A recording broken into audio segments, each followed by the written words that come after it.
What is up, Bat Family, and welcome to Batman Theory, where we take a deep dive into comic books, movies, cartoons, and everything in between that has to do with the Dark Knight. So guys, we are a brand new channel. We're going to give you your daily dose of vitamin B, Batman that is, and in an effort to do so, we ask if you do like the content, please subscribe to the channel for more of this awesome content.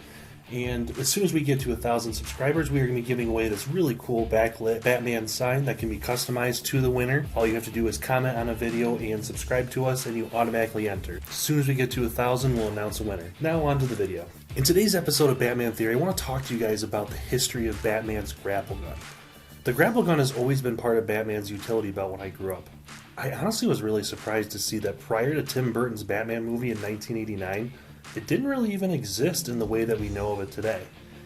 Before then, it was almost always just a rope attached to a batarang or some sort of hooking device, and Batman would have to scale up a wall manually, which honestly means it's just a much slower and much less menacing Batman. Grapple gun has been called a few things in its time and has changed quite significantly since its inception, but the idea and machination behind it in general have stayed the same over time. First and foremost, it's usually styled similar to a handheld gun like a pistol. It fires a grappling-like weapon or piercing weapon, or even a hooking device sometimes at very high speeds.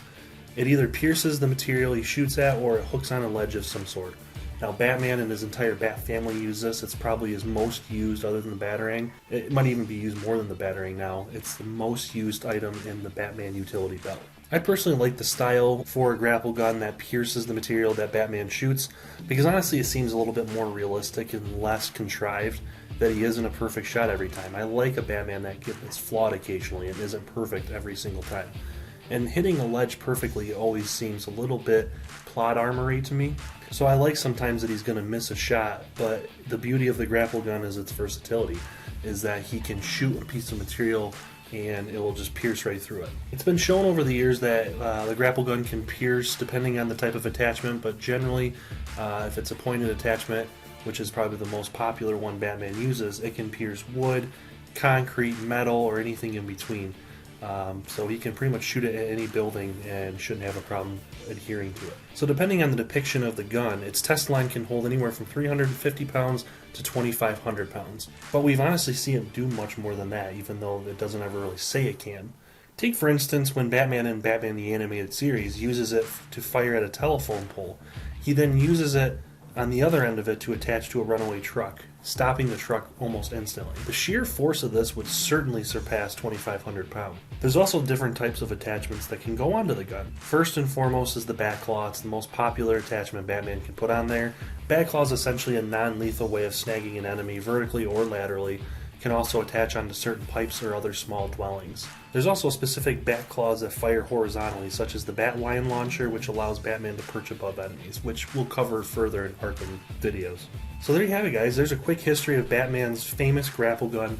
Like I said, I honestly did not expect that it didn't have really a rich history like a lot of his other weaponry in his Bat utility belt. Honestly, it's a pretty new thing for Batman. You know, Batman being over 80 years old at this point, it's kind of impressive that the grapple gun's really only been around about 30 years. So there's about a 50-year period there where Batman had to do everything by himself and do it manually at a much slower pace. Think of Adam West climbing the side of the building there with Robin. Not exactly menacing at all. But thank you so much, guys. We really appreciate the view. I hope you guys enjoy the content. We'll be back again tomorrow with our first comic book walkthrough. We're going to be talking about Batman issue number 225, one of my favorite Batman covers that I own, and we're going to be doing a walkthrough for the comic itself. Until then, guys, have a great day.